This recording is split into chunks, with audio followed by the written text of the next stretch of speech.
ஆயுர்வேதம் ஒரு பொக்கிஷம், நம் ஆயுள் நீட்டக்கும் அற்புதம். Doctor Srivarma's. Our hearty welcome to our Honorable His Excellency Governor Ravi G. And I also welcome all the people in the dais, including former MLA of the Aranagiri. I also welcome all the peoples gathered here.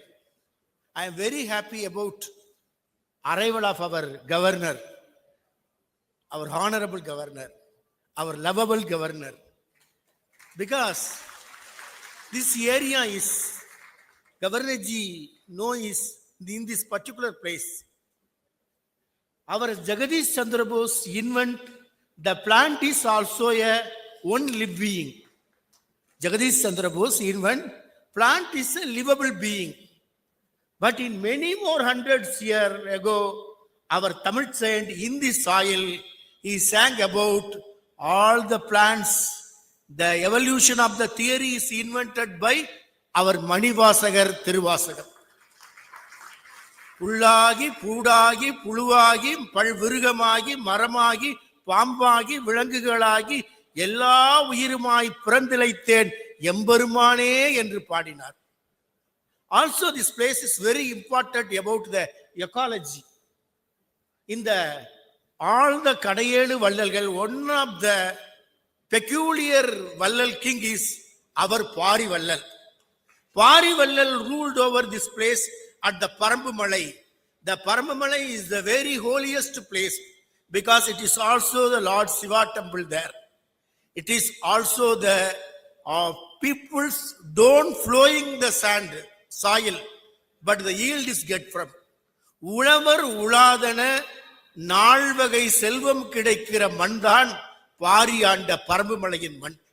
இங்கே மூங்கில் அரிசி, the rice is from the soil with nature, bamboo rice, பழா, honey, மூங்கில் அரிசி, பழா, தேன், திணை என்று 4 வகை செல்வங்கள் கிடைத்தது.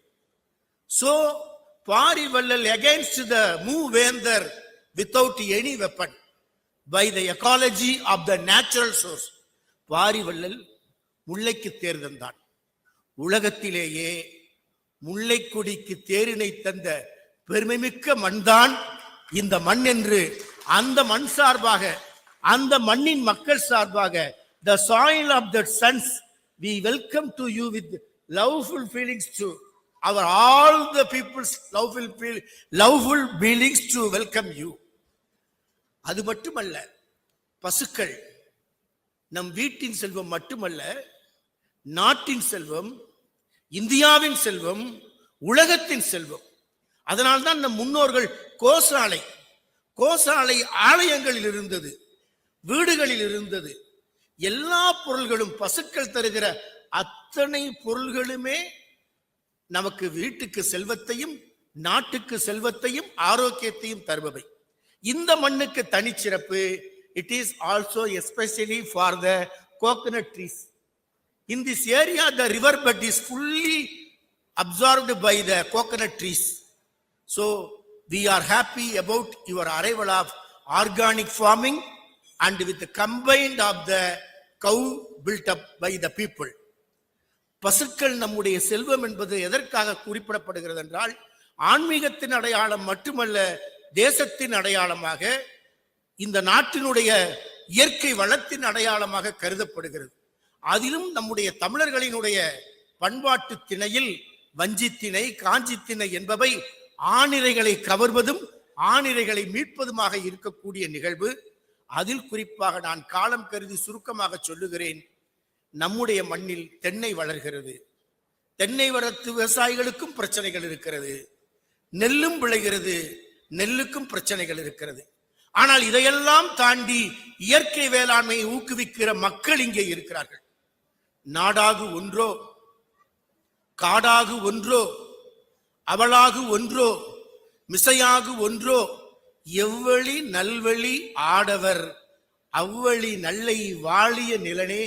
இது சங்கப்பாடல் தருகிற செய்தி. In the view of the geographical area, The land will be in any form. Is it a mountain? Is it a desert? Is it a field? Is it a plain? But it will be cultivated by the people where there is a hard workers. In our district, farmers are only hard workers, hard workers, hard workers. They believe the organic farming. They don't believe give any evils to others. ஒரு உயிருக்கும் கூட தீங்கு விளைவிக்காதவன் தான் இந்த மண்ணின் விவசாயி. தென்னை மரம் கண்ணீர் சிந்தினால் இவன் கண்ணீர் சிந்துவான். நெல்லுக்கு ஒரு துன்பம் என்றால் இவனுக்கு துன்பம். அப்படிப்பட்ட விவசாய மக்கள் வாழுகிற பூமிக்கு நம்முடைய ஆளுநர் வந்திருப்பது நமக்கெல்லாம் பெரும் சிறப்பு. நீங்கள் பார்த்திருப்பீர்கள், காலம் கருதி நான் சுருக்கமாக சொல்கிறேன். தஞ்சை பெரிய கோவில் நமக்கு கிடைத்த பெரும் பொக்கிஷம். கல்லெல்லாம் பேசுகிற பொற்சிலைகள், மண்ணெல்லாம் விண்முட்டுகிற கோபுரங்கள், வண்ணங்கள் எல்லாம் உயிர்ப்புடைய ஓவியங்கள். ராஜராஜன் அந்த பெரிய கோவிலை எழுப்பினான். அந்த கோவிலின் குடமுழுக்கின் போது எந்த ஒரு மூதாட்டி நாள்தோறும் அந்த கோவிலினுடைய சிற்ப வேலை, கல்வேலை, தச்சு வேலை, இரும்பு வேலை பார்த்த அனைவருக்குமே மோரை வழங்கினாள். அவள் பசுமாட்டிலிருந்து வந்த மோரைத்தான் தஞ்சை பெரிய கோவிலை எழுப்புகிற அத்தனை ஊழியருக்கும் நாள்தோறும் வழங்கினாள். அவள் வீட்டு வாசப்படியில் இருந்த ஒரு கல்தான் குடைக்கோபுரமாய் நின்றது. அப்படி பெருமைக்குரிய மூதாட்டியை ராஜராஜன் கௌரவித்தான். தலைமை தச்சனுக்கு தன்னுடைய பட்டத்தை தந்தான், ராஜராஜன் என்ற பட்டத்தை, அந்த கோவிலை எழுப்பிய தலைமை தச்சனுக்கு. அதை போல அந்த கோவிலினுடைய கடைநிலை ஊழியன், இறைவன் இறைவி ஆடைகளை தூய்மை செய்பவருக்கும் தன்னுடைய ராஜராஜன் என்ற பட்டத்தை தந்தான். சமத்துவ நோக்கில் பார்த்த ராஜராஜன் ஒரு நாள் பெரிய கோயிலுக்கு வர்றார். கோவில் சில பகுதி இருளடைந்து இருந்தது. கோயில் அதிகாரியை கூப்பிட்டாரு. ஏப்பா விளக்கு எரியல? கோவிலுக்கு நெய் தர்றவங்க தரல. யார் நெய் கொடுப்பா? செல்வந்த சீமான்கள் நெய் கொடுப்பாங்க. அப்படியே ஒரு நிமிஷம் Rajarajan யோசிச்சார். The king Rajarajan thinks about it. He told the temple executive, tomorrow, from the tomorrow, you don't purchase the ghee. You only purchase the cows to the temple. You get the donation cows to the temple. இனிமேல் நீ நெய் வாங்காத. கோவிலுக்கு நெய் யாரும் தர வேணாம். அப்புறம் என்ன செய்யறது? விளக்கரிக்கணுமே. இனிமேல் எல்லாரையும் பசுமாடுகளை கோவிலுக்கு தானமாக தர சொல். Give the donation to the cows to the temple. Temple executive shocked. How will make it? How will manage these cows? இந்த பசுக்கள் எல்லாம் நான் எப்படி மேனேஜ் பண்றது? நாளை முதல் நீ பசுமாடுகளை பெறு. யாரெல்லாம் கொடுக்கிறார்களோ ஒரு பட்டியலை தயார் செய். இந்த பசுமாடுகளை ஏழை விவசாயிகளுக்கு கொடுத்து விடு. அவர்கள் கோவிலுக்கு நெய்யை மட்டும் தரட்டும், மிற்றவற்றை அவர்களே வைத்துக் கொள்ளட்டும். ஆலய விளக்கும் எரிய வேண்டும், ஏழை வீட்டு அடுப்புகளும் எரிய வேண்டும். The temples will be lightning, also the farmers also lightning in their houses. இப்படிப்பட்ட ஒரே நேரத்தில் ஒரே கல்லில் 2 மாங்காய். ஏழை வீட்டு அடுப்புகளும் எரிய வேண்டும், ஆலயத்தின் விளக்குகளும் எரிய வேண்டும் என்று ராஜராஜன் திட்டம் போட்டு கொடுத்தார். மறுநாள்ல இருந்து பசுமாடு கூட்டம் கூட்டமா கோயில் வாசல்ல gathering cows for the donation to the temple. கணக்கு போட்டு வாங்கிட்டே இருக்காங்க. நெய் வந்துகிட்டே இருக்கு. பசுமாடுகளை கொடுத்து விட்டு விவசாயிகள் நெய்யை கொடுக்கிறார்கள். ஆலய விளக்குகள் பிரகாசமாய் இருக்குது. நீண்ட இடைவெளிக்கு பிறகு ராஜராஜன் கோயிலுக்கு வந்தார். ஒரு புறத்துல மட்டும் விளக்கு இல்லை. ஒரு 10 இடத்துல விளக்கு எரியாம இருந்துச்சு. 10 விளக்குகள் எரியலை. ஏப்பா அந்த 10 விளக்கு எரியலைன்னு கேட்டார். ராஜராஜன் கேட்டதுக்கு கணக்க பார்த்தாரு.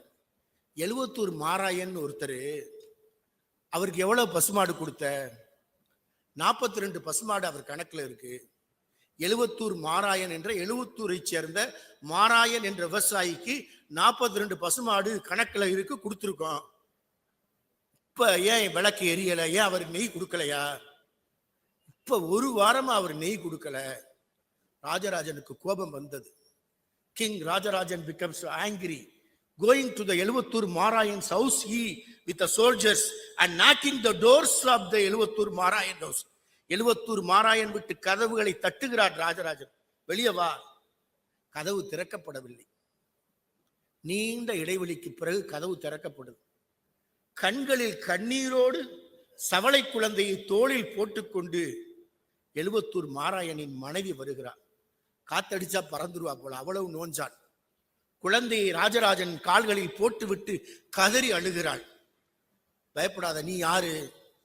எலுவத்தூர் மாராயனின் மனைவி. உன் பேர் என்ன? வரகுணாள்.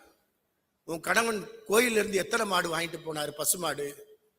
42 பசுமாடு. என்ன ஏன் நெய் கொடுக்கல?